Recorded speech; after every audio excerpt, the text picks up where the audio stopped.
also on that plank of how we make sure that our subnational governments work, because as matters stand, they are suffocated, particularly by the national level. Secondly, as you briefed the media, you talked about the diaspora. I think for Pan-Africanism also to work, that diaspora needs to be mobilized. Indeed, Kenyans who work outside Kenya, because at some point Kenya was a bit hostile, have moved many countries and have done beautiful things even in South Africa. So that diaspora is important in terms of this agenda. The youth are critical because we are building Africa with and for them.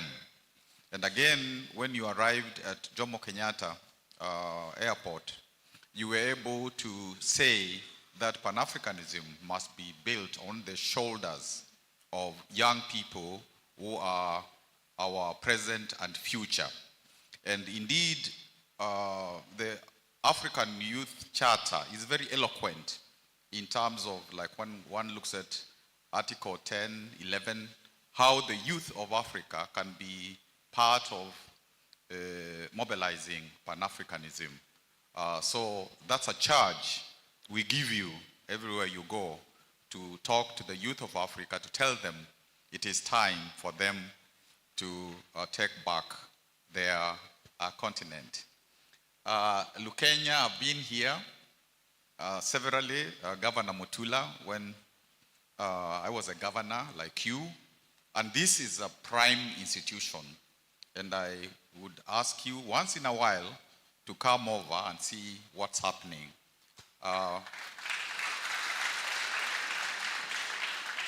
And I hope that with this institute being inaugurated, you will also take the step of having a department of Pan-African studies, so that students can come here and study Pan-African studies.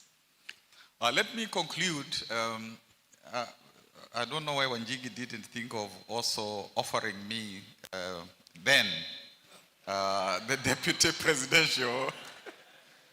Maybe he thought my politics are radical. Let me end by Africa Arise, a poem. Sometimes in my solitude, I write poems. Africa Arise. Are we damned? Are you doomed? Cradle of ancient civilization, hopeless continent, refuge for legendary poverty, disease, hunger, decomposing continent, sanctuary of death, mother of the world. What happened? What happened, Africa? I hear your lullaby carried by the wind, harmed by a sobbing mama. We survived alien rape. Don't you cry. We'll survive sibling plunder. Wipe your tears. We shall overcome homemade wars and scars. What about a smile? Smile. We shall overcome. We shall overcome. We shall overcome someday. Laugh. Oh, Africa, land of eternal hope. Gather your treasure, your promise, your resilience, your people for the safari of Harambe, Ujamaa, Utu, Ubundu. Self-discovery. We must reclaim our past, our culture, our innocence, our self-confidence, our soul, our children, our future. Wake up, giant. Arise, my people. Arise, Africa, arise. Your time has come to teach the world how to be a neighbor, how to live in community, honest work, how to share, how to love, how to be humane. Arise, Africa, our time has come.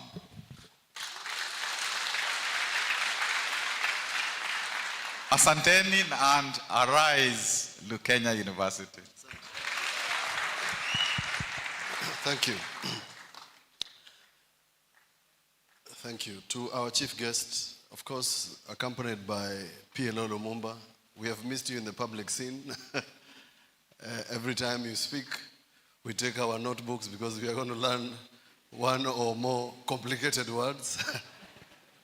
So this is a very good initiative, and I'm going to say why it is a good initiative. I bothered to travel to South Africa, and I went to the Robben Island to see the place where Mandela and his friends were incarcerated.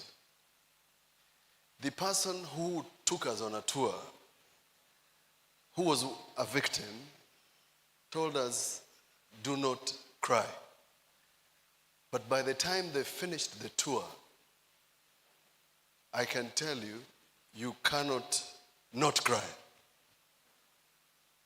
And for a person to have stood these sort of circumstances that are Robben Island, come out of jail, become a president, leave presidency, and form the South African rugby team, makes Mandela an icon and a saint.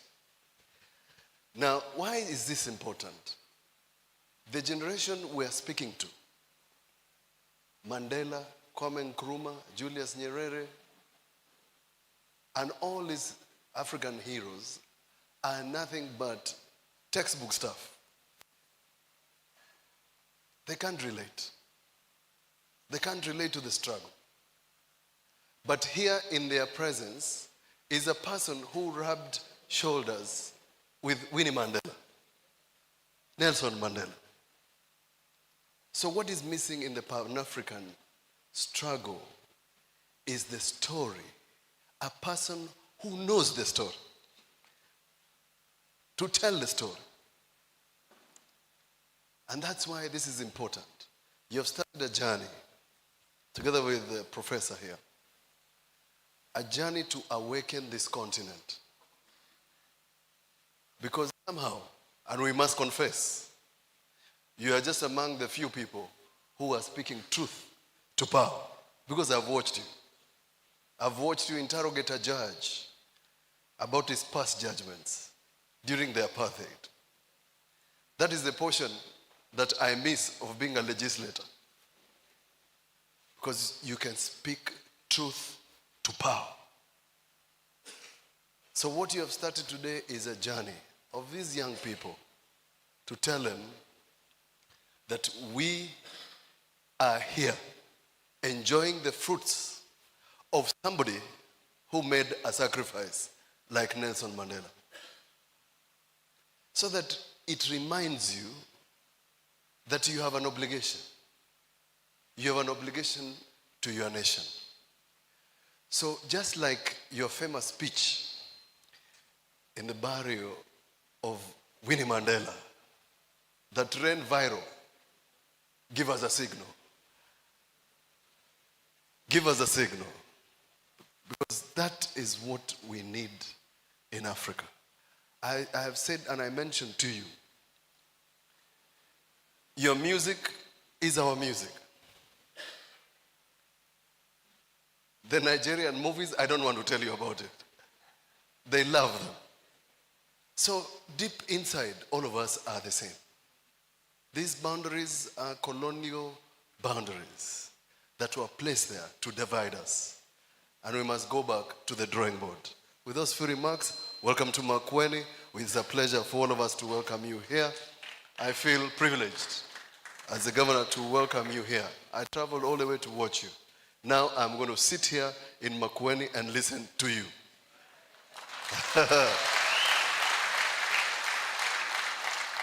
A famous man said, to you young people, bliss it was to be alive at dawn, but to be young was very heaven.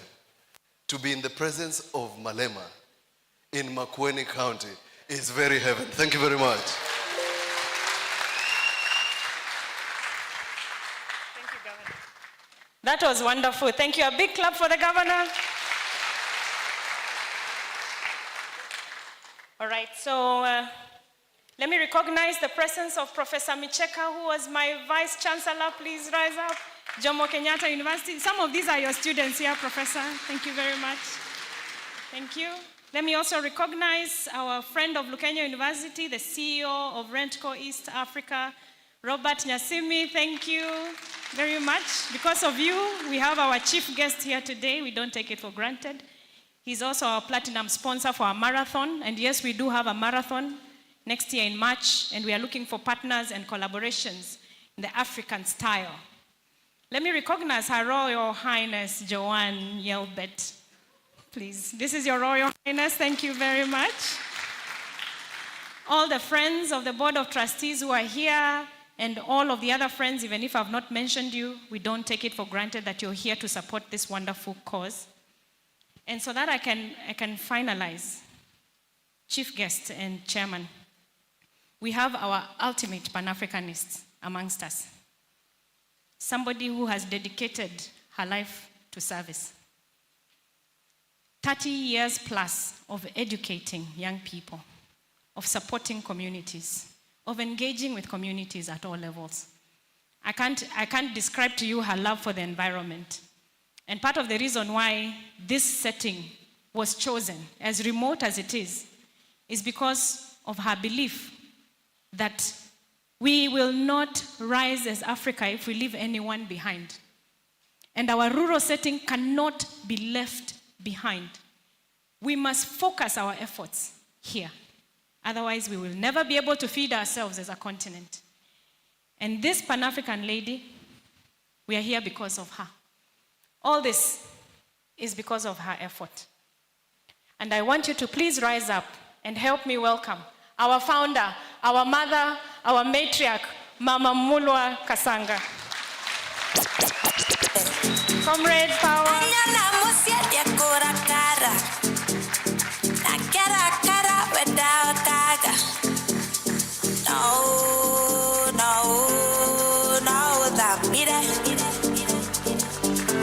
We celebrate you today, we do. She didn't want to speak, but we have to hear your voice. God is good, and all the time. That is. Today, I'm so happy.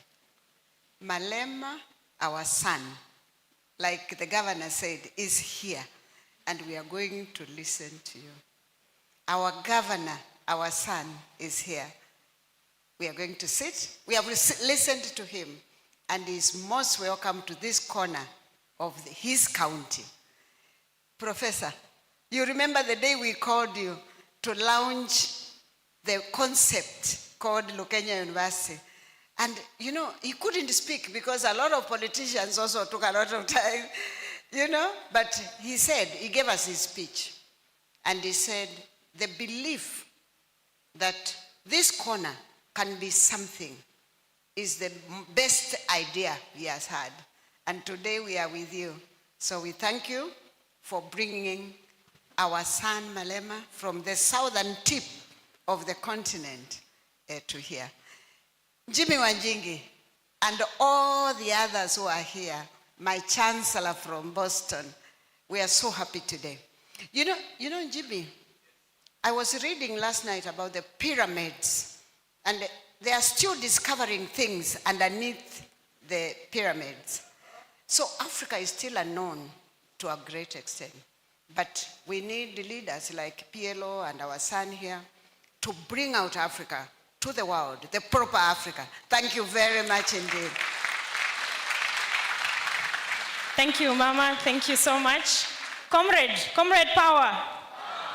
Suddenly, Lukenya University is not far. Thank you to PLO Lumumba and EFF leader.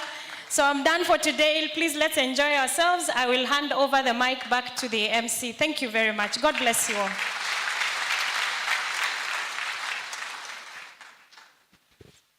Thank you very much. Thank you very much for that session that has just ended. I want to break the monotony of the speeches by inviting Kalimbo, one of our students, to give us a Shaili poem. Kalimbo, the stage is yours. No, that Shairi la leo nimelipa kichwa Muungano wa Afrika. Muungano wa Afrika ndicho chanzo cha umoja. Nawapa zangu salamu Lukenya, habari zenu. Kwa wale Waislamu salamu aleikum yenu. Na ndugu wa Bwana Yesu asifiwe Yesu wenu. Muungano wa Afrika ndicho chanzo cha umoja. Ni jina la harakati ilozuka Amerika. Ni moja ya mikakati ya kuunganisha Afrika. Kuja kwetu ni bahati, macho yalitufunguka. Muungano wa Afrika ndicho chanzo cha umoja. Kuzipigania haki hasa za watu weusi.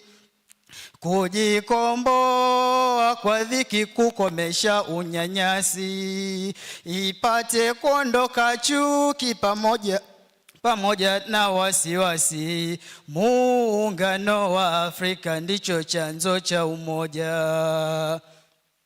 Kulinda utamaduni wa jamii ya Afrika. Kukana ukoloni gandamizo la Mwafrika. Janga la umasikini kikomo nalo kufika. Muungano wa Afrika ndicho chanzo cha umoja. Utumwa ulisukumwa kusodhihirika tena. Biashara ya watumwa binadamu kuuzana. Mara moja ilizimwa hadi wa leo hakuna. Muungano wa Afrika ndicho chanzo cha umoja. Du Bois na Mandela walikuwa kwenye chati. Na Kenyatta hakulala, lijitolea kwa dhati. Wako walokwenda jela kisa hizi harakati. Muungano wa Afrika ndicho chanzo cha umoja. Mambo mengi walipinga na maovu kuyasuta. Hasa hili la ujinga waache kulikamata. Wasiwe wenye kupanga vya wenye kwa wenye vita. Muungano wa Afrika ndicho chanzo cha umoja. Afrika kujitawala, kuwa na wake uhuru. Wakomeshe mbaya hila, ukatike msururu. Uwe mwisho wa madhila, waishi wakiwa huru. Muungano wa Afrika ndicho chanzo cha umoja. Na hapa yangu kalamu kifuniko naitia.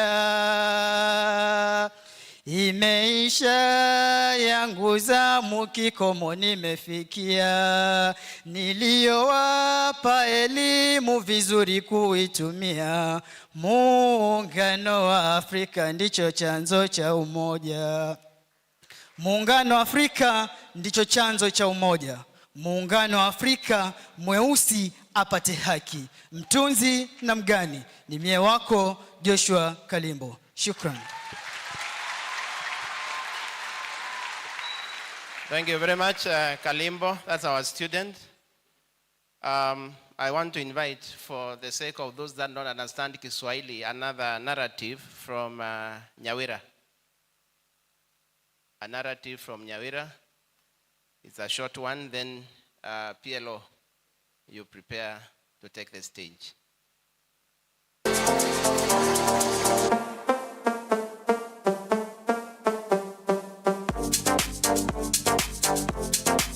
Let's encourage her. Thank you. Good afternoon. Afternoon once more. I am going to present a narrative by the name Alpha Prays for Help.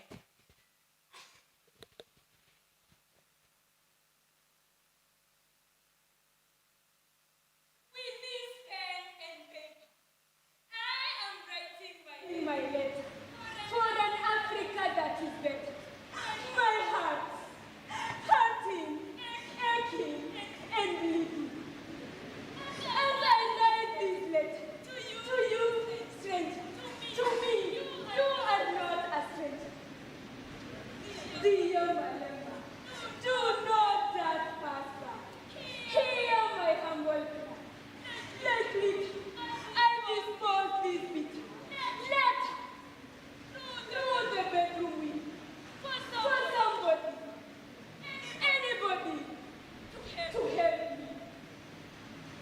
A letter by the roadside, a young girl crying for help. Malema, please, take me out of this agonizing misery. Misery with no glory. A glory I deserve with plenty. I must take this letter to the church to judge the injustices. Hooray! Finally, somebody is listening to me and reacting to my lamentation. I hope this will be my revelation. Help! Help! Help! Somebody! Anybody! Please help me! Oh no! Nobody can hear me. Nobody can find me. Or are they just pretending? Judge, jury, and the public at large. Before you emerge, give me a chance to talk about my plight. For my life is not right. This court is here for you. We will listen to you. Thank you, Your Honor. I am grateful, Your Honor. We value this future generation. We will treat them with caution and devotion, for they are the future of our Africa. I will say the truth. Nothing but the truth. I feel like being the hangman of my own self.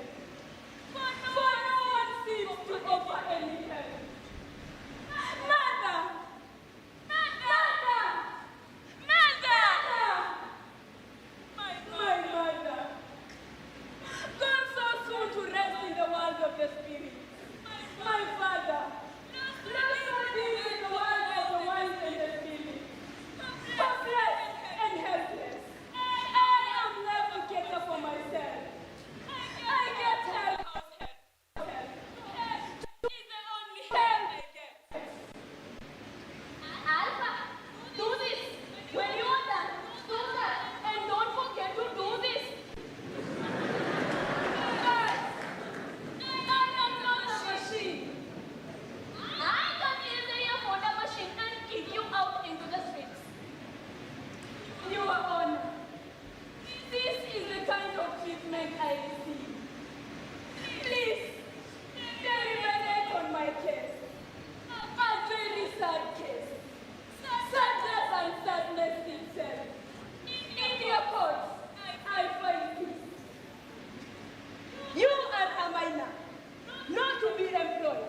Your employer must get his books. They shouldn't get off the hook. We will be on the look. Now I'm at ease. My heart is at peace.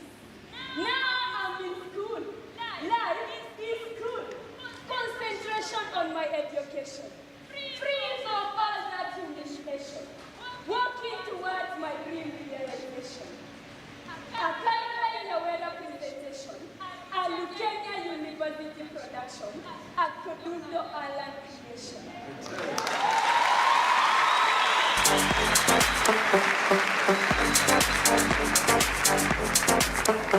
Thank you very much, Nyawira.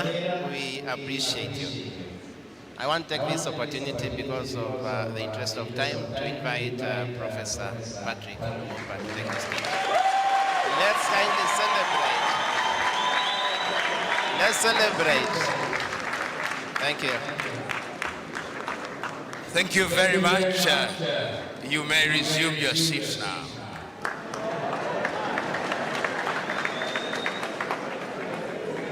Let me start by welcoming and appreciating my very good friend, the Commander-in-Chief of EFF, Commander-in-Chief Julius Malema. We do not take it for granted that you have taken time to be present with us here in Lukenya. We thank you. Permit me also to recognize present in the assembly the governor of Makueni, Senator Mutula Kilonzo Jr. Permit me also to recognize the Chancellor, the Pro-Chancellor, the Vice-Chancellor, and all senior academic staff and trustees of Lukenya University, not to forget the immediate past governor of Makueni, who was my teacher in first year, Professor Kivuda Kibwana. Because this is a Pan-African event, you will permit me to recognize Pan-Africanists who have taken time to be present with us this afternoon. I'll recognize them. They will rise and wave their hands, if only to demonstrate to those who are here and those who are watching online that this is Africa present in Makueni. Permit me to start as I do with my good friend and brother, His Excellency, the Ambassador of Antigua and Barbuda himself from Trinidad and Tobago, Ambassador Wallace Williams. Permit me to recognize Yinka Abioe of Festac from Nigeria, accompanied by Grace, who is heading the Festac Festival of African Art, and he's Kenyan herself. Alawi Kashim from the United Republic of Tanzania. Next to him is Chivala from the United Republic of Tanzania. Permit me also to introduce the Gabriel Selassie girls. Let's Eden and your sister rise all the way from Ethiopia, to recognize Zakayo all the way from Hargeisa in Somaliland, to recognize Calvin Kaunda, who is from Lusaka in Zambia, to recognize my very good friend Nurdin Kajuma from Bukoba in the United Republic of Tanzania, to recognize Edwina Taylor, sometimes from Ivory Coast, sometimes from Sierra Leone, sometimes from Liberia, accompanied by her sister Yande Taylor, Gambia, Dubai, and to recognize my sister from Uganda, Nancy Linda Karembe, and to recognize from Nigeria and the United Kingdom, Dr. Kofo Obasanjo Blackshaw. To also recognize my very good friend, Carol Banks from Kenya, as I also do recognize Pauline Kea Chovi from Kenya, and Nelson Sechere, who also hails from Kenya, and the young men and women who belong to Free Kenya Movement, Bob Njagi, Nicholas Soyo, Mwali Okumu, and Felix Wambua. All these are young Pan-Africanists who hold the view that in order to grow Africa, we must grow her from a totally different perspective village by village. And they are here present. My friend Ouma is present in the assembly. And if I do not mention you by name, do recognize that you are appreciated this afternoon. Today is my good friend Selo Malema's day. And it would be inappropriate for anybody to deliver a speech of any kind. But what I will do, if only to contextualize this gathering, is to invite to the podium for no more than 4 minutes, because this is an institute, individuals who have started this particular journey by penning books, some of which will be left for this institute. Permit me, therefore, to invite the three of you to come forth, and you'll speak for 1 minute. Pauline Kea Chovi, who is the writer of Kigogo, which has been a set book for Kenya for the last many years. So you can see Kigogo is known. All these students have read Kigogo. And it is important to note that I have now translated Kigogo into English as the leader. And as I see my friend Ibrahim Sanka is also here, as I also now see Catherine Waweru. And I also invite Kofo Basanjo. Test. And just for 1 minute, to allow them to speak to their books. Kofo Obasanjo, Dr. Kofo Obasanjo is all the way from Nigeria, and his own father is a great Pan-Africanist, Olusegun Obasanjo.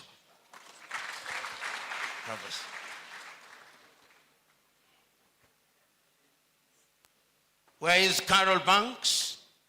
Just for 1 minute, before we go into the crux of the matter, say something about your book. Pauline Kea.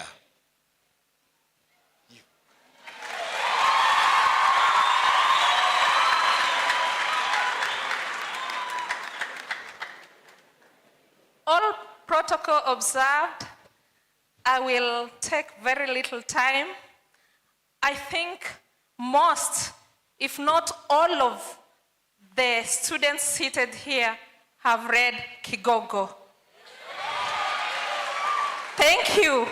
Kigogo was then translated by Professor PLO Lumumba to the leader, the English version. I hope that you will read the leader too.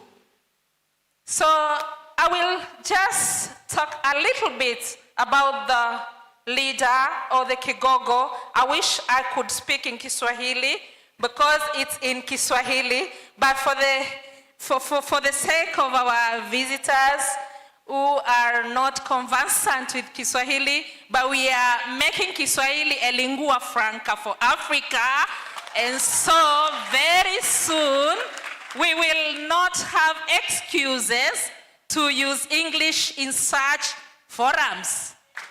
So, Kigogo, or the leader, is about leadership, and leadership for the young people.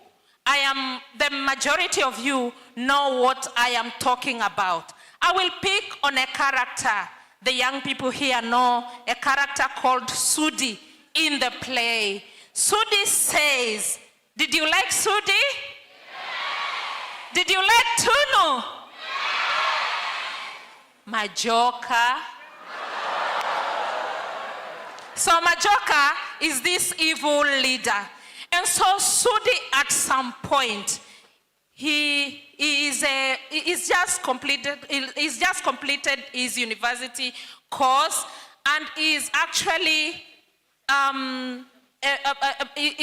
looking for a job, and there are no jobs. So he uses his talent to survive, just like most African young people are doing. You use your talent, which is very right. Use your talent. It is okay.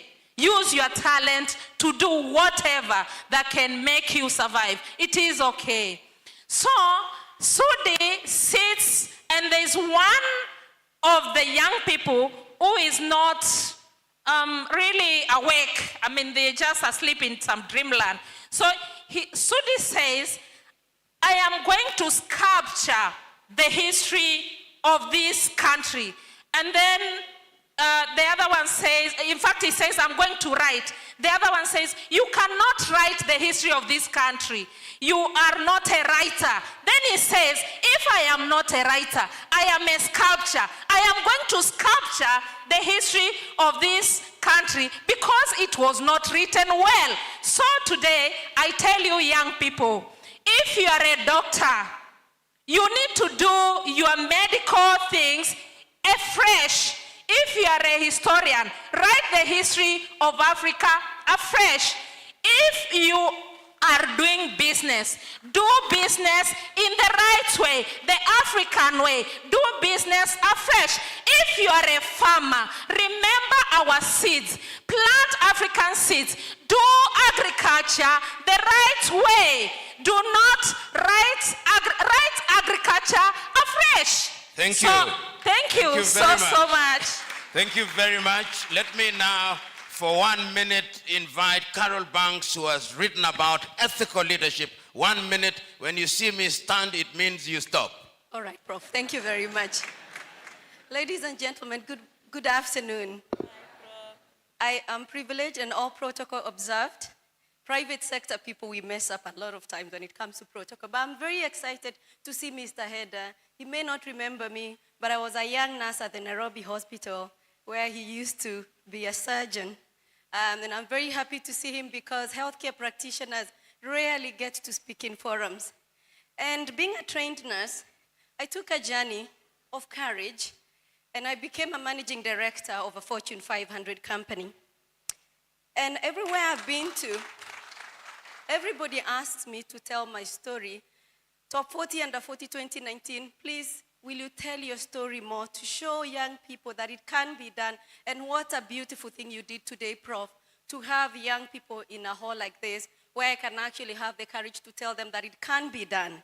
But I wondered if I write my story of how I became a managing director of a Fortune 500 as a Kenyan young woman, how many people will be able to relate with that story?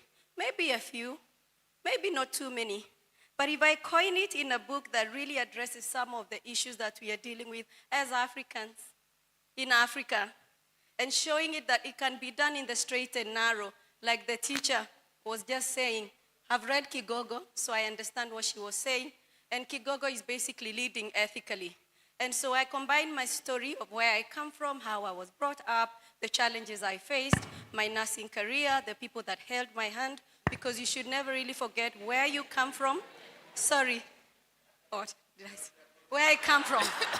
And so, ladies and gentlemen, ethical leadership, creating a culture of trust and responsibility. Thank you very much, Carol.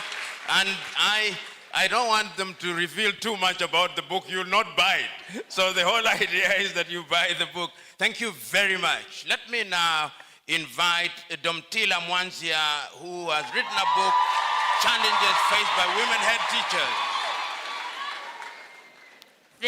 Thank you, Prof. Good afternoon, everyone. Thank you. My name is Dr. Ndomtila Mwanzia. I'm a lecturer at Kenya University in the School of Education and Social Sciences. I'm the chairperson, Department of Education.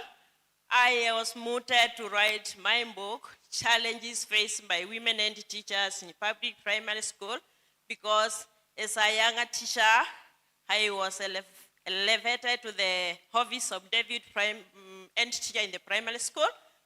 And after a few days, the end teacher retired. I was to hold the two offices for almost a year, because those times, 1992, we were not being replaced very fast. I went through many challenges. My governor, I hailed from Galawa, and that time politics was hot, and they were against women leadership. But I thank God I stood firm. I climbed the ladder to headship, where I faced more challenges when I started my education as a diploma in SNE, Bachelor of Education in Special Needs Education, and also I went for Masters in Education Administration. Then most of the people say, then she doesn't suit to be in the primary section. Let her move where she belongs, because she seems to be more educated for our younger children. So with all those challenges I face and other ladies, then I was moved to write this book. You can read it more when you purchase a copy. Thank you. Thank you very much. And now permit me, before I call the speaker in a short while, to allow two people, 1 minute each, Yinka Abioye, for one reason. In 1966 in Dakar in Senegal, there was the Festival of Arts under the auspices of Leopold Sedar Senghor. 40 years later in Nigeria, there was Festac in Lagos, Nigeria, under the patronage of President Olusegun Obasanjo. Next year, there will be Festac in Kisumu from the 20th to the 25th day of May 2022. He is the man who has revived Festac after a hiatus of nearly 40 years, in Zanzibar in 2022 and in Arusha in Tanzania in 2023. For 30 seconds only, say your piece. 30 seconds? Everybody, it's a pleasure to be here. I can't talk for 30 seconds. This is a punishment. What I'm going to tell you is this. Like Prof said, 45 years ago, a festival was put together to make all of us come together and know and understand one another. Guess what? We let it die for 45 years. It's back.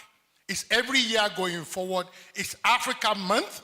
The May is last week of May for all of us. And people, the next one is May 20th to 26th of 2024 in the wonderful city of Kisumu.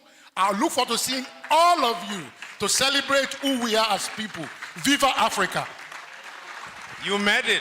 Thank you. Very lastly, let me allow Dr. Kofo Obasanjo Blackshear to speak to a book which I commend to all of you. Dr. Kofo. Good afternoon, everyone. I'm going to try to stick to the 1 minute, and I'm going to hope I beat Prof coming to send me to my seat. So very briefly, I'm not going to introduce myself. You've heard my name. I'm in a race against time here. This book was forged in the crucible of the COVID pandemic under the supervision of my father, Chief Olusegun Obasanjo, former head of state of Nigeria. And the principle behind this book, Pillars of Statecraft, is essentially what are the ingredients required to build a strong nation state. As Pan-Africanists, what we need is that each individual African nation is as strong as it can be, and that together as a force and a block, we can write our own story. Madam Founder said to us to bring Africa out to the world.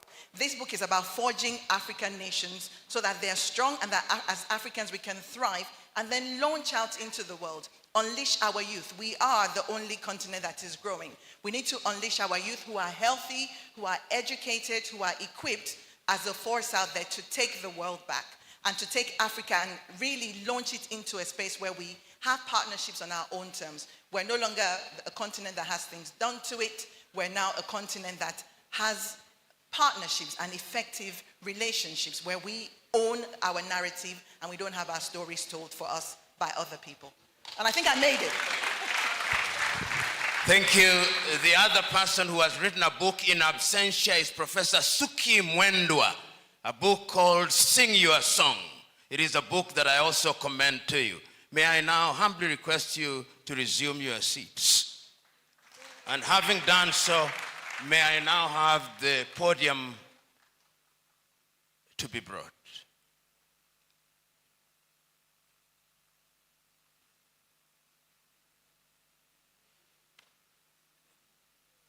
Typically,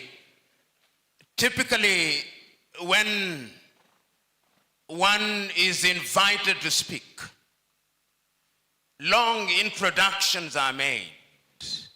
I normally interrupt those introductions, because the very fact that we have invited Commander-in-Chief Julius Malema here in itself is a testament to the fact that we have searched throughout the world and we have arrived at the conclusion that he is the one who is fit to be here.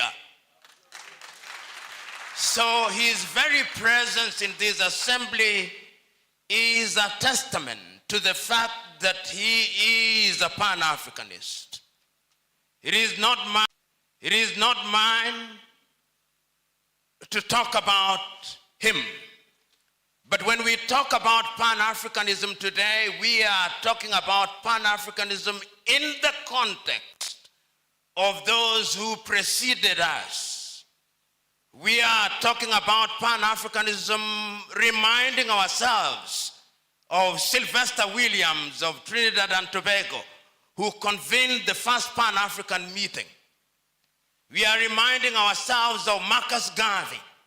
We are reminding ourselves of Pixley Isaka Seme of South Africa. We are reminding ourselves of W.B. Du Bois. We are reminding ourselves of John Henry Clark. We are reminding ourselves of Malcolm X, of Martin Luther King Jr., of Robert Mangaliso Sobukwe. We are reminding ourselves of Bantu Stephen Biko. We are reminding ourselves of Julius Kambarage Nyerere. We are reminding ourselves of Amilcar Cabral Abel-Jassy.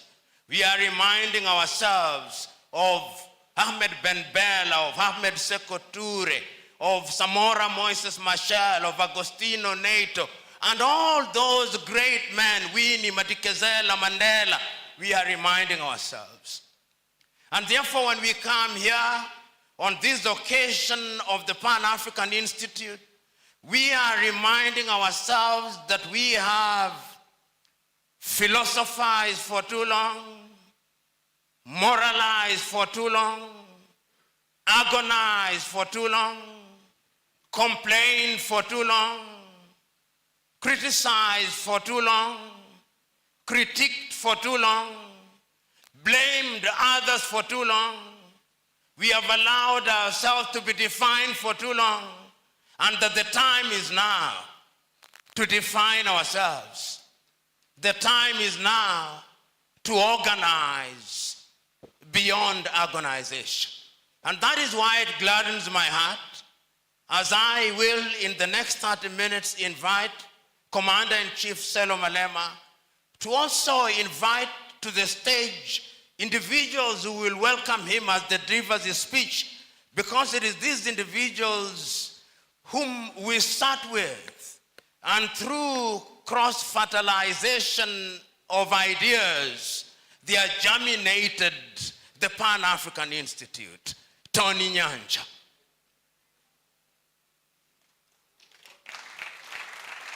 Joanne Mwangi Yelbert.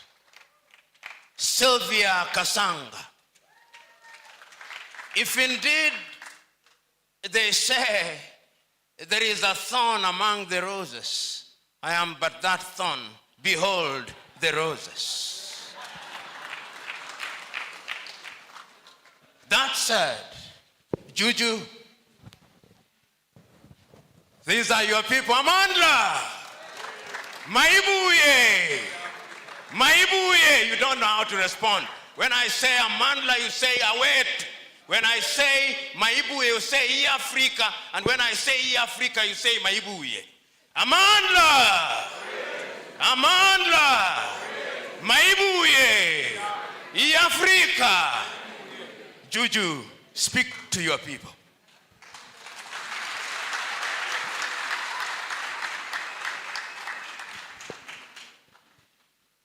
Thank you very much, Program Director.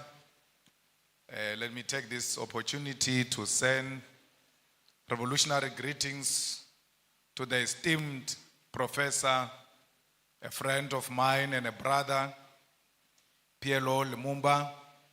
Let me also greet our mother, the founder of this important university, Mama Martha Kasanga Mulwa, and greet your husband, wherever he is, that he left us a lasting legacy that we stand to celebrate here today. The leadership and academic staff, our Vice Chancellor, the Chancellor is here, and all the staff members who are here today to celebrate with us. And we also want to send our revolutionary greetings to the leadership of our province, what we call a province, I hear you call it sub-national, the governor, and all these politically elected leaders who are here today. We are really grateful for your presence. Let me also send my greetings to the Lukenya University students and members of the community, members of the media and fellow Africans. Today it feels good to be African. Right here in Kenya, a place we call our home, because all of Africa is our home. No one can ever say to me, welcome to Kenya or Lukenya or Nairobi, as if I'm a visitor. I regard no part of Africa as being foreign to me, because Africa, all of it, belongs to me and I belong to Africa. It is a humbling honor to be invited to address the launch of the prestigious Pan-African Institute, which is targeted at creating intellectual collaboration and unity amongst the people of the continent. Let us therefore begin by congratulating you on this initiative, which is long overdue in light of the importance of the continent to reclaim its intellectual and academic identity within the global community in general. We know that ideas are at the core of the African capacity to chart its own destiny within the community of the world.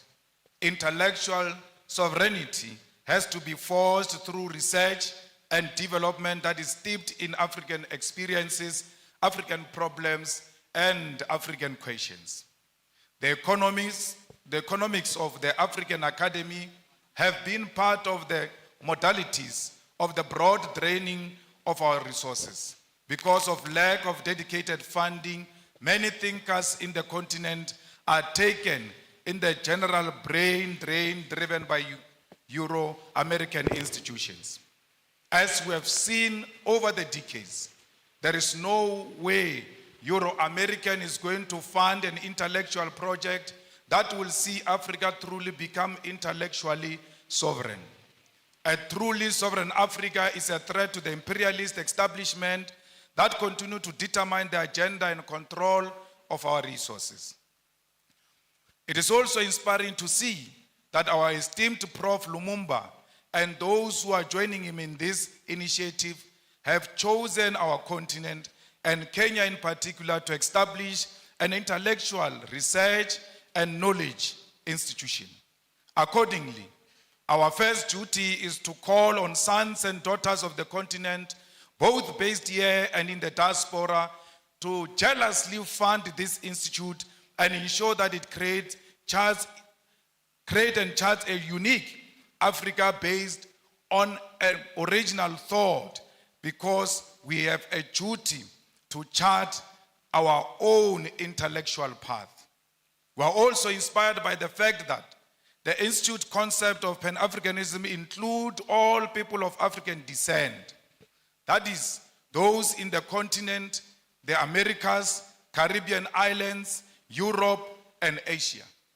This is because wherever they are found, people who look like you and me continue to be treated as an inferior race. When you see a black person, when you see an African person, everywhere else in the continent, in the diaspora, and all over the world, please be kind to African people, for because they are a hated nation. Wherever they are being enslaved, they are being tortured, they are being harassed. No one shows them love. But you, as an African who claim to be a Pan-Africanist, you have a responsibility to show fellow Africans love and care.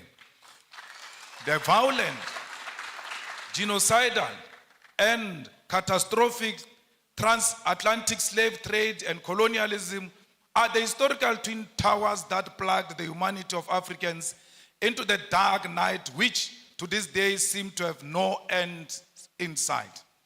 The image of the African as a black and subhuman was forged through massive and violent enslavement of millions of African people sold in the Americas as properties of white colonial settlers. In the coastal and mainland villages of West Africa, through the gun, the dogs, and the spears, African communities were plundered, captured against their will, and chained like animals. At the ports of Ghana, those chained, naked, and malnourished bodies of men, women, and children were scaled, measured, and sold for gold, silver, or livestock. They were put in those gigantic ships that crossed thousands of kilometers of the massive body of violent and cold waters of the Atlantic Ocean. Millions will not survive the dangerous voyages on sea. They will die of disease, starvation, or pure mental illness. Many will be offloaded alive, thrown into the deep waters to ease navigation during the storms of the violent seas. It is on those cold Atlantic Ocean's waters, deep in the bottom of the ocean, that many carcasses of African people, their bones lay rotten in chains and swallowed by the sea. Those who survived and on arrival in the Americas were forced to work in the different plantations of white men. From the voyage ships to the plantation, the image of an inferior African was being constructed through brutal force. Then began the violent colonial conquest for settlement aimed at our natural resources that defined our native continent. The white man sought to rule Africa and here designed a system of racial segregation, racial humiliation, racial abuse that lasted for many centuries. The colony and the plantation, with the voyage slave ships in the middle, were the perfect technologies of recreating the African into a subservient being whose only survival in the modern world must always be through white tutelage, supervision, and approval.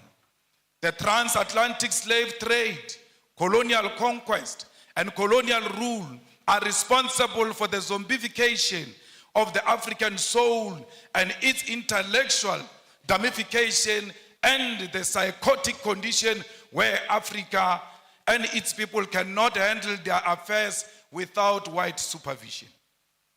As both an intellectual project and a program of revolutionary change, Pan-Africanism is first the recognition of this terrible history, which by all definition remains a world history that has cast the African into a global identity of inferiority amongst people of the world. Pan-Africanism is never forgotten noise of the painful cries of those captured slaves whose black bodies were swallowed by the Atlantic Ocean from the slave ships. It is the agonizing cry from the brutal violence suffered by the black slaves in the sugar, cotton, and corn plantations from Georgia to Sao Paulo. Pan-Africanism is also the resounding victory from the theater of the Haitian Revolution from 1781 to 1804, led by the greatest descendant of our continent, Toussaint Louverture. Together with his patrons, they bravely led the first and only successful slave revolution in human history, defeating a combined European force commanded by a France Napoleon Bonaparte. It is the bravery of those African former slaves who will define citizenship on a racial definition of blackness, declaring that Haiti belongs to black people regardless of the color of their skin. Pan-Africanism is also the anger emanating from the countless defeats suffered by the Patros, the brave soldiers like those of Mau Mau and Bambata rebellion, defeated at the hands of the brutal British colonial forces. It is the intellectual heritage of Marcus Garvey, W.E. Du Bois, Booker T. Washington, Harriet Tubman, Pixley Isaac Aseme, Charlotte Mateke, Winnie Mandela, Kwame Nkrumah, Seiko Tore, Julius Nyerere, Haile Selassie, CLR.A. James, Frantz Fanon, Thomas Sankara, and today our own Prof. Lumumba, together with us, must carry the mantle of the African Pan-Africanist call. Pan-Africanism is a set of ideas written in chains with blood, spear, and the unforgiving guns of the sons and daughters from the Algerian Revolution to the Battle of Kutoko-Naval.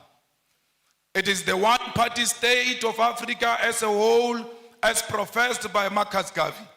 It is Ami Caesarius' negritude, Kwame Nkrumah's African socialism, Steve Biko's black consciousness, Julius Nyerere, Ujamaa. It is also Mbeki's African Renaissance, all based on forging a unity of African people who are formed by the same history and must seek after common destiny. It is the architectural achievement from the Pyramid of Egypt to the cities of Mapungubwe. It is the industrial invasion by Garrett Morgan, traffic lights, Frederick Jones, refrigerated trucks, and Alexandra Miles, automatic elevator doors. It is the cultural movement in jazz, R&B, reggae, funk, blues, Kwaito, Juju, Nigeria, Chimorenga, Zimbabwe, Makosa, Cameroon, and Benga, Kenya. It is the novel Things Fall Apart, The Devil on the Cross, Maru, The Trails of Brother Jeru, Songs of Solomon, and Notes of Native Son. It is the artwork of Gerald Sekoto, Chike Anyako, Oche Okeke, Edmonia Lewis, the religious movement of Bishop Lekhanyane, Manku, and Shembe, the Coptics of Egypt and the Ethiopian Orthodox Christians, as well as Islamic denominations from Tunisia, Nigeria, Kenya, all deserve a place in the rich thinking and knowledge about Africa and its people. It is true that Pan-African call has also been prophetic, carrying important cautions that those who conducted the project for the rebirth of the African continent in the post-colonial context have not heeded to.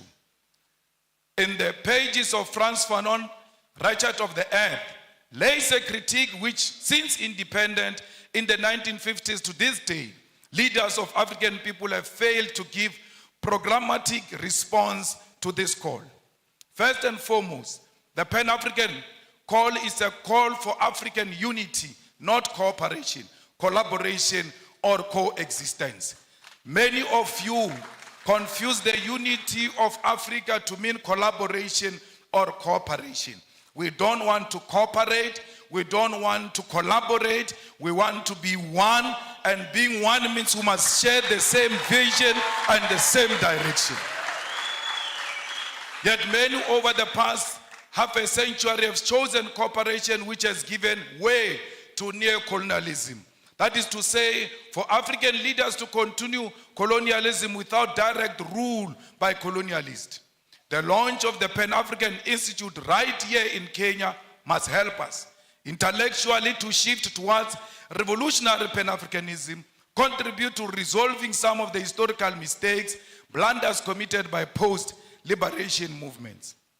We should state clear here that while the formation of the Organization of African Unity was a step in the right direction, the fact that the founding conference failed to unite the African continent is a historical blunder. President Kwame Nkrumah, Sekou Toure, and Emperor Haile Selassie prophetically said that the failure to unite the African continent will give rise to the neo-colonialism and that African continent will perish. The revolutionary Pan-Africanist ideological and political diagnosis of the future was correct. The future is here. 50 years later, we know that we remain visitors in our own continent. We know that our resources benefit Euro-American than our own people. This is despite most African countries gaining independence from colonial rule since 1957. Massive, huge tracts of land, our mineral resources, our animals, our oceans are still owned and controlled by the colonial masters. There are no countries in the entire African continent that have gained full economic emancipation and independence. And this includes Ghana, which was the first to lead the road. Till to date, it can't claim that Africans in Ghana own the means of production. In 2016 report titled The New Colonialism reveals that there are 101 British companies listed on the London Stock Exchange that control an identified 1.5 trillion US dollars worth of resources in Africa in just 5 commodities: oil, gold, diamond, coal, and platinum. This is a very conservative figure since it includes resources listed by only some companies.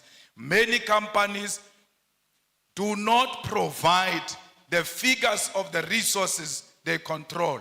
And majority of these companies that do not tell us what they control and what they own in Africa are found in DRC, because they are the ones who fuel the divisions in DRC. They are the ones who fuel the fight in DRC, and they are stealing the resources of DRC because they know there is no proper accountability for such resources. The War on Want report on neocolonialism further illustrates that the fact that these 101 companies control and own the following key resources on our continent: 6.6 billion barrels of oil, currently worth 276 billion US dollars. They control 79.5 million ounces of gold, worth 119 billion US dollars. They control 699.3 million carats of diamonds, worth 134 billion of US dollars. 3.6 billion tons of coal, worth 216 billion US dollars. 287 million ounces of platinum, worth 305 billion US dollars. These are the numbers that reflect British neocolonialism in the African continent. I've not spoken about what French companies are doing. The Portuguese continue to play a significant role in the economy of Mozambique and Angola. The French continue to micromanage all the countries that were their colonies, except the recent liberated zones of Mali and Burkina Faso. Comrades, the French are brutal, to a point that post-colonialism, they still make certain African countries to pay colonial tax to France. The French are brutal because some of their former colonies, their reserve banks are still in France. They are not in control of their own economy, yet they claim to have an independence. We, as progressive Pan-Africanists, must fully associate with and support all revolutionary actions of fighters who are removing puppets of French imperialism from political office and power. Not all these actions are revolutionary, because we must be careful of French-sponsored coups in Africa, where we think there is a revolution taking place in Guinea-Conakry, only to find that there is a French puppet who seeks to replace those who were there before. There is nothing revolutionary about the Guinea-Conakry coup. We ought to separate that there can never be a revolutionary coup that reinforces French imperialism on African soil. Anyone who comes into political office under the pretext that they are fighting a French puppet while knowing they are the French puppet themselves, must be isolated by progressive Pan-Africanists. All French soldiers and military must leave the African continent, and this also should apply to neo-colonial military bases, including the African Command Center of the USA. We don't want the army of America. We don't want the army of France here. We don't want the army of anyone. We want African army on African soil. The Pan-Africanist Institute should therefore provide ideological, political, and technical weapons to all progressive forces of the African continent to fight against colonialism. There is a political trend that is being accepted by African heads of state and government, where one country convenes all 54 heads of African states and government. The United States of America, France, China, Russia, and United Kingdom convene all 54 heads of states and government for a meeting, and they all go following each other like Casey and Jojo as heads of states to listen to one head of state, 51 of them. Sometimes they disrespect them to a point where they put all 54 heads of states of Africa in a school bus to go and listen to one head of state. What happened to these men? Because all of them, majority of them are men. What happened to these fathers who go and bow combined to one man? Even if he's Putin, why would they all follow each other and go and listen to one person? What happened to their dignity and their authority as leadership? They must have leadership qualities to know that Putin is equal to them, that China is equal to their own single country, irrespective of their size, because what matters is sovereignty. And if China recognizes that sovereignty, will respect the president of that sovereign country as an individual. Comrade, Kwame Nkrumah noticed this when he said that neocolonialism also means the following: breaking up former large united colonial territories into a number of small non-viable states incapable of independent development. An external directed economic system and political policy, the state being obligated to take the manufactured products of the imperialist power to the exclusion of competing products from elsewhere. Payments towards the cost of running the state to ensure control over government policies, and foreign capital is used for the exploitation rather than the development of less developed regions. Governor, on my way here, we saw how the people here are working the land. We saw that there is no piece of land here that is not being utilized to the benefit of our people. But the question remains, where do these people sell these things? Because they can't consume all of them. Yes, they must produce to feed themselves and feed the whole Kenya and feed the continent and the world. Is the government buying food that is produced fresh from this soil, or do we have companies that are owned by white people in Nairobi who bring finished products into the land that has got products that can be bought directly from our own people? We say people must work the land. After they work the land, their own governments in Africa do not procure from those people. Because if it does not have a white color, they don't like it. Our leaders like their colonizers more than us. That's why they always seek after anything that looks like colonizers. 10 years ago, we as revolutionary activists and visionaries from south of African continent started a revolutionary socialist movement and Pan-Africanist movement, the EFF, Economic Freedom Fighters.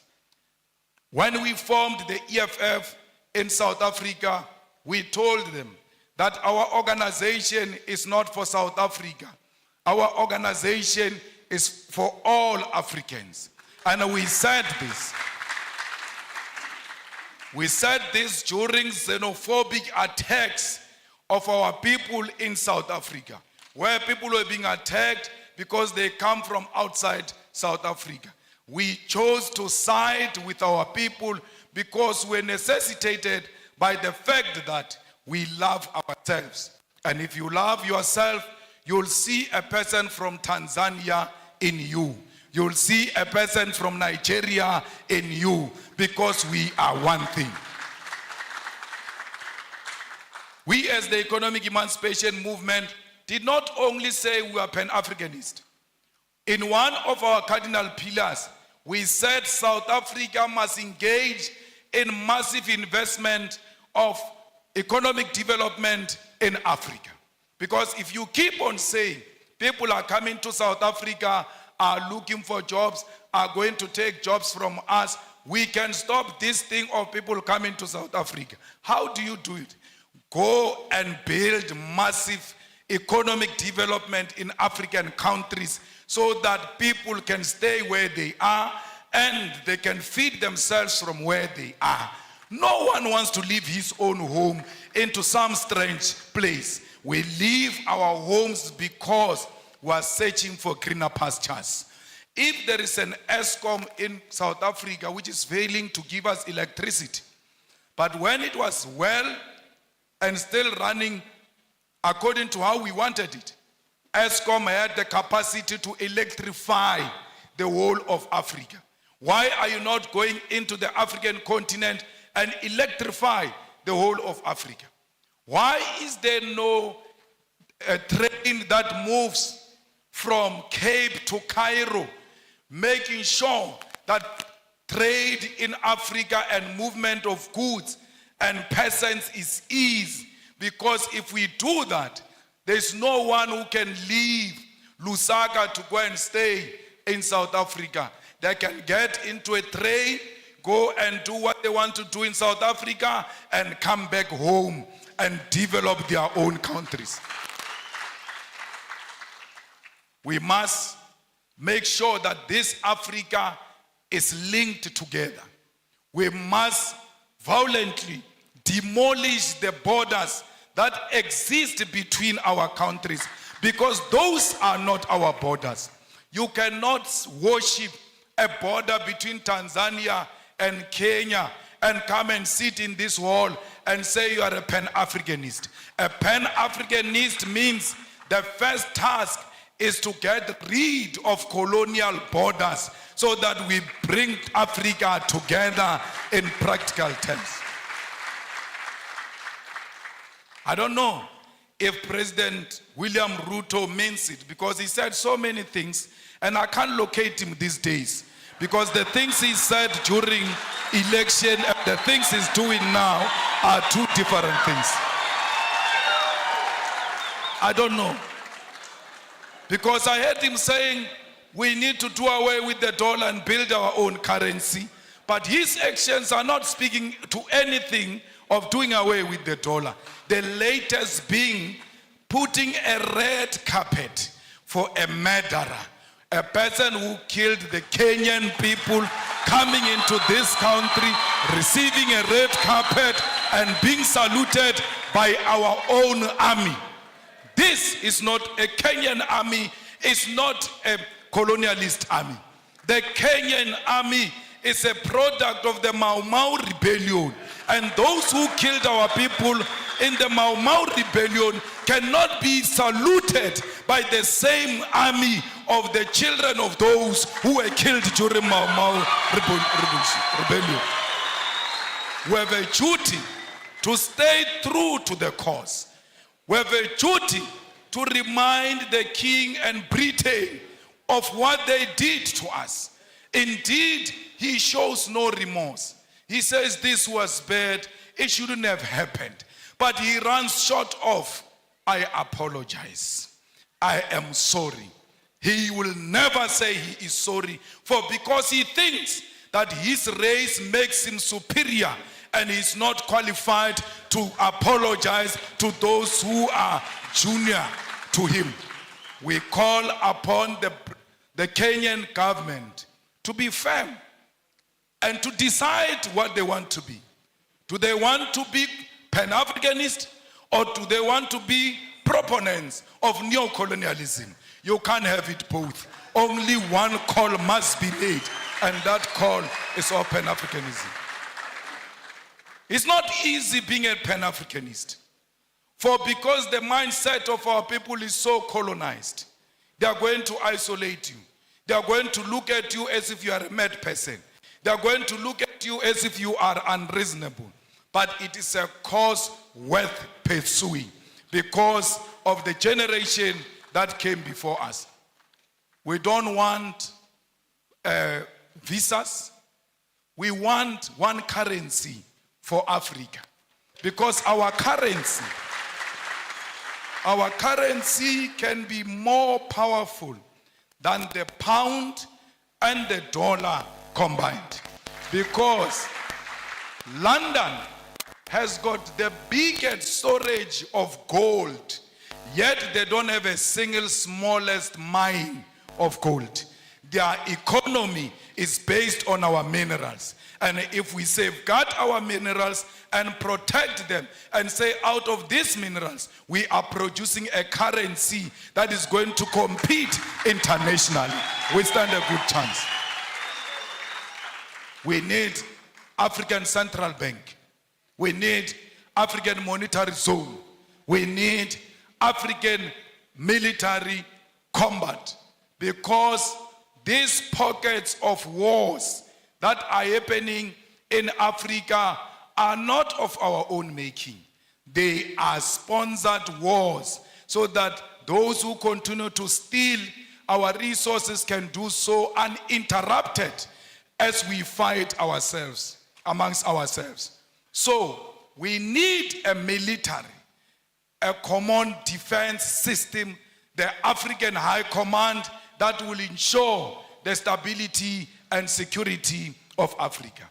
We equally need a binding African court to deal with dictators who only exist in Africa to feed their friends and families.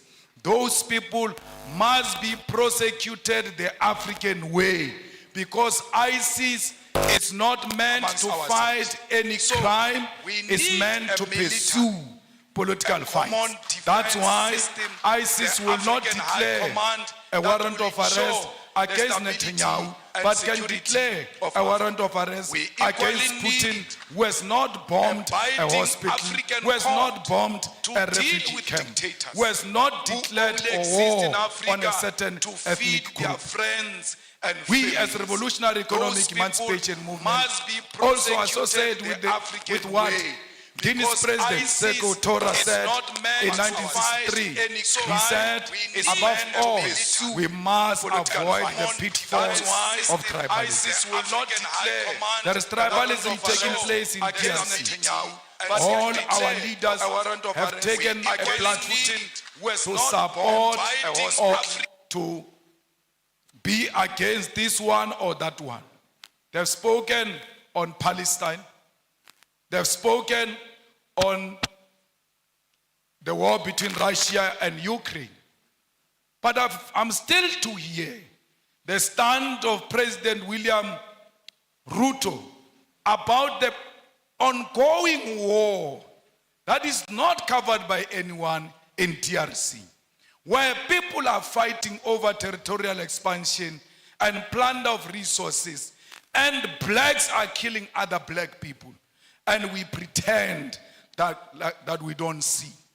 It's important as leaders of states and governments to always condemn violence and war, especially if it's barbaric and informed by tribalism and unjustifiable territorial expansions. Before you can speak about other countries, charity begins at home. Let there be peace in DRC. Without peace in DRC, Kenya will never know peace, because these rascals are going to learn from those wars in DRC and want to import them into Kenya. You have a duty to stop them there before they come into Kenya. Comrades, we will make sure the struggle of all immigrants, most of whom are economic migrants and asylum seekers in South Africa. We will never. In South Africa, they say to us, if you want to be elected, you must declare war on illegal immigrants. And illegal immigrants, they mean Africans. We have refused as the EFF that we will never declare war on any immigrant, illegal or legal. Illegal according to whose law? Because if you are illegal, you should have violated a certain law. Which African law did these people violate when they came to this side of Africa? Because they are still in the same territory of Africa. They are at home when they are in South Africa. We wish to tell them we're going to elections next year in South Africa. We wish to reiterate that, and we tell them all the time, if they want to elect us on the basis of xenophobia, they can keep their votes. We are not disparate for votes. We are disparate for the unity of Africa, and that's what we want to achieve in our lifetime. Remove the visas as an immediate step, and I heard Kenya is going to do that by December. Perhaps I must come back here in December unannounced, so to test if indeed President William Ruto means exactly what he said when he said there won't be visas in December. Maybe I must sneak in and test without applying for any visa and just give them the South African passport and say I'm coming home.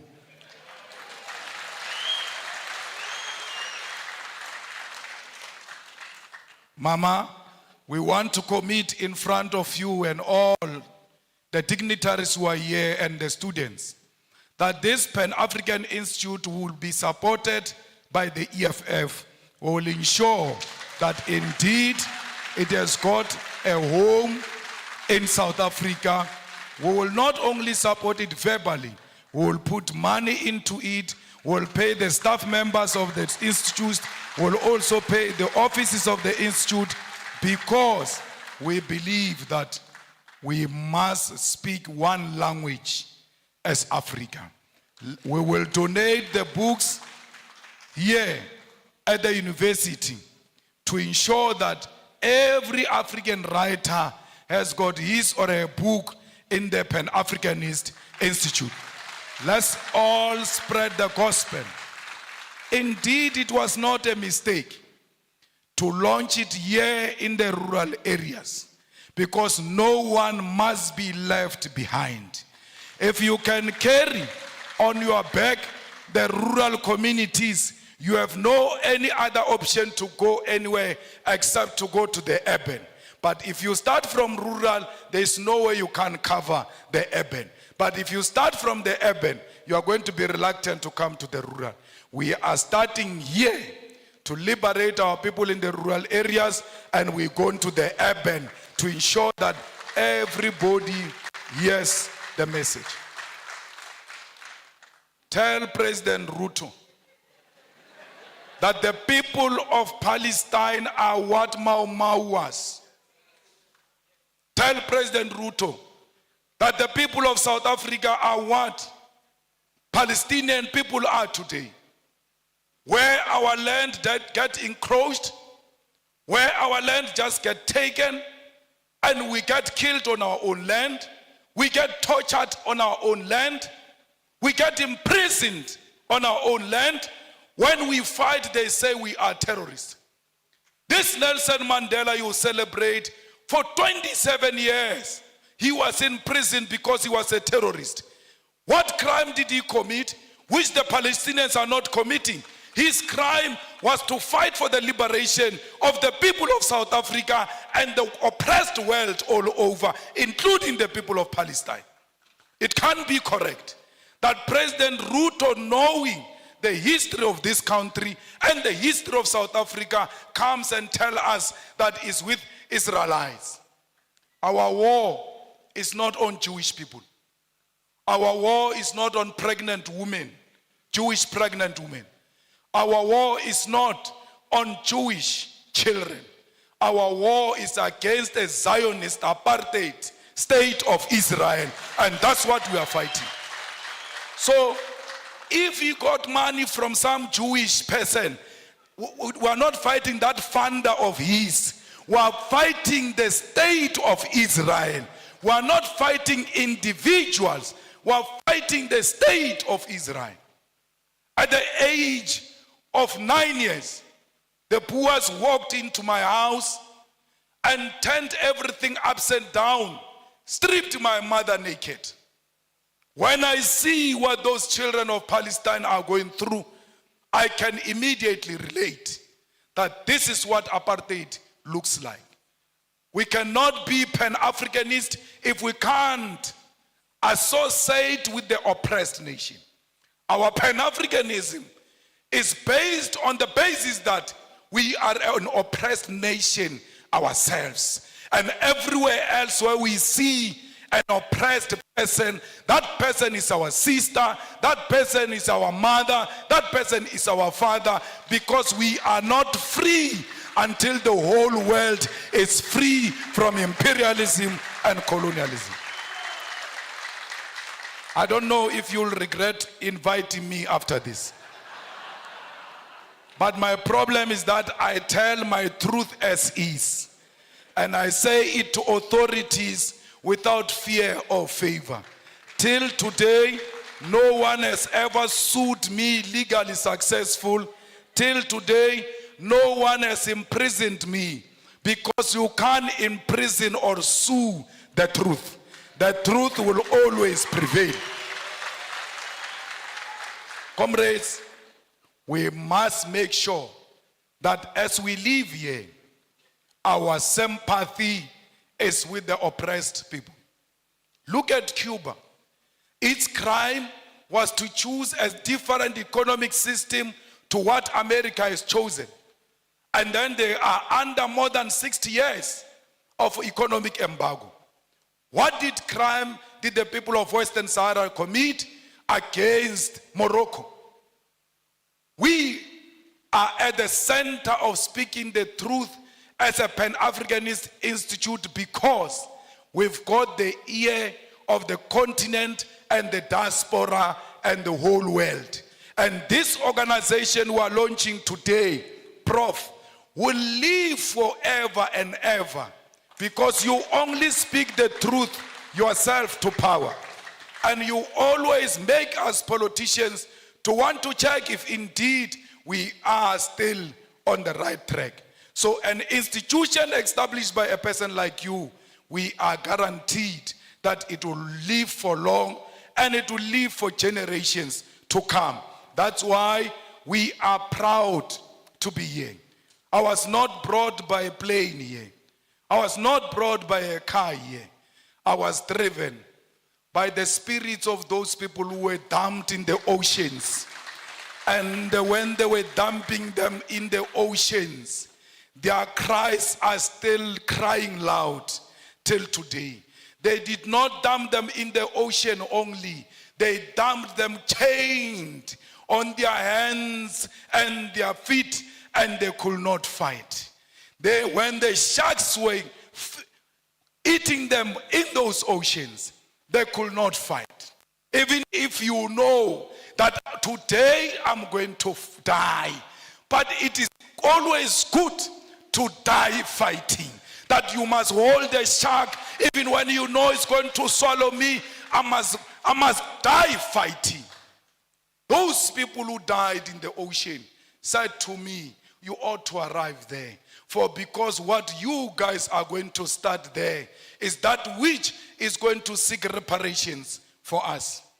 As you leave this place and going back to your home, remember the people who died in the plantation, beaten, treated like dogs. Remember all of those slaves that asked for help and they never found help. But you must say to them in spirit, the help has arrived. And that help we declare today that will fight the battles of the heroes and heroines of Mau Mau, of Mbambata Rebellion, of the slaves. This Pan-Africanist Institute must be at the center of demanding reparations for all the suffering Africans have gone through because of colonialism. We must teach our people that we are not beggars. When we ask for reparation, we are not asking for donation. We are asking for what was stolen from us to be returned so that we can prosper and become a better nation. Thank you very much. Beshe, Laget, Kichi Kichi, Kichima, Zibram Konto, Alliance, Onke Laban, Ebaget, Seltatile, Elaget, Shoot to kill, Yamasa, Shoot to kill, Kilawe, Shoot to kill, Yamasa, Eta, Ta.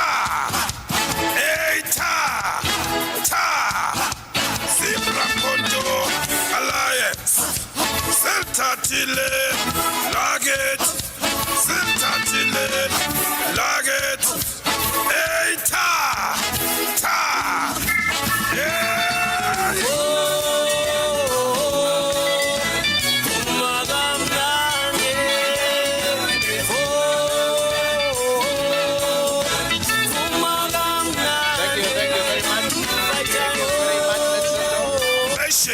Let's settle. We have a small session remaining. Let's settle.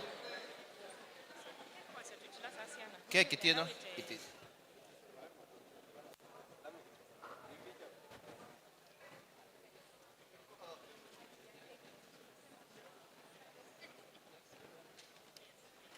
Thank you very much.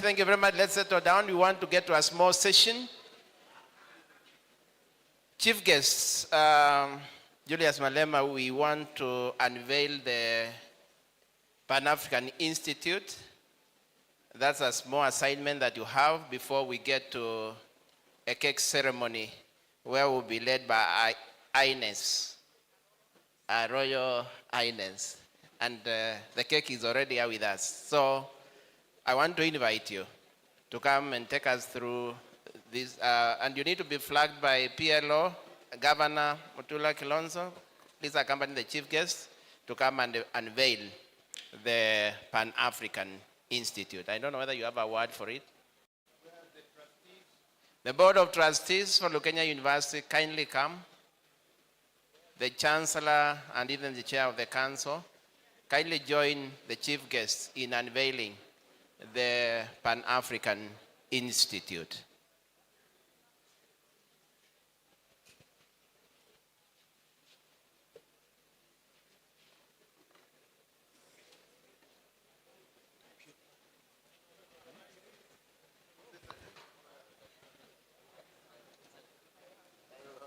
Yeah, we also have Senator Manzo here with us.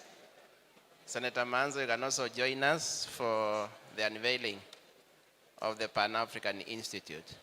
Chief guest, you have something? Okay, say something and allow him to make the declaration. Yeah, thank you very much. We now are at a stage